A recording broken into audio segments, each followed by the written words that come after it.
మొన్న ఊరికి పోయేస్తే రానిపోను 350 రూపాయలు. పండుగకి అత్తమ్మోళ్ళ ఇంటికి పోతే 200, పెళ్లికి పోయేస్తే ఓ 200, ఆయుధర్మాట్ల కూరగాయల మార్కెట్కు పోయేస్తే 250. మొత్తం ఈ నెలలో 1000 రూపాయలు బాకీ. ఎప్పుడిస్తావు? ఫోన్పే కొట్టు అని పెనిమిటిని అడుగుతుండట అక్కలు. దానికో లెక్కుంది మళ్ళా. ఓ అక్కో, 10,000 కోట్లు మిగిలించుకున్రా. ఓ చెల్లో, 27 నెలలనే గంత ఖర్చు తప్పిందా? ఆవు పెద్దమ్మ, నీకెంత మిగిలింది? నీయం చెప్పు చిన్నమ్మ, గా పైసలు ఏం చేసినావు? ఆ బస్ ఛార్జెస్ నాకు మంత్లీ 1500 to 2000 అవుతుంది. మా పాప కాలేజ్కి వెళ్తుంది, దానికి 2000 రూపీస్ ఛార్జెస్ అవుతాయి. ఈ అమౌంట్ని నేను మా పిల్లల చదువులకి ఫీజు కట్టడానికి ఉపయోగించుకుంటున్నాను సార్. ముచ్చట సంజయిందా?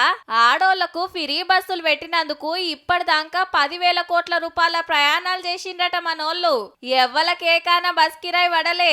290 కోట్ల జీరో టికెట్లు కొడితే అంతమందంగా పైకం ఆర్టీసీకి కట్టేసింది గవర్నమెంట్. ఓ కాళ్ళ ఛార్జీలుంటే అదంతా మనమే కట్టేటోళ్ళం కదా. మరి మీరు చెల్లించాల్సింది రాష్ట్ర ప్రభుత్వం చెల్లించింది కాబట్టి ఆ డబ్బంతా మీ దగ్గర ఉన్నట్టే. 10,000 కోట్ల రూపాయలంటే ఓ 1 కోటి మంది మహిళలు ఉంటే 1,00,000 రూపాయలు. నాకు మ్యాథమెటిక్స్ స్టూడెంట్ కాదు. బస్ ఎక్కినామా, ఆధార్ కార్డ్ చూపించినామా, జీరో టికెట్ తీసుకున్నామా, జాబులకు, కంపెనీలకు, అవ్వగారింటికి, అత్తగారింటికి, అక్కింటికి, చెల్లింటికి, చుట్టాలింటికి, పెళ్లిళ్లకు, పేరెంటాలకు, దావత్లకు, గుళ్ళకు, యాత్రలకు, షాపింగ్లకు, టూర్లకు, బోర్లకు, ఎటు పోయినా ఎంత దూరం పోయినా పుక్కట్ల పోవుడేనాయే.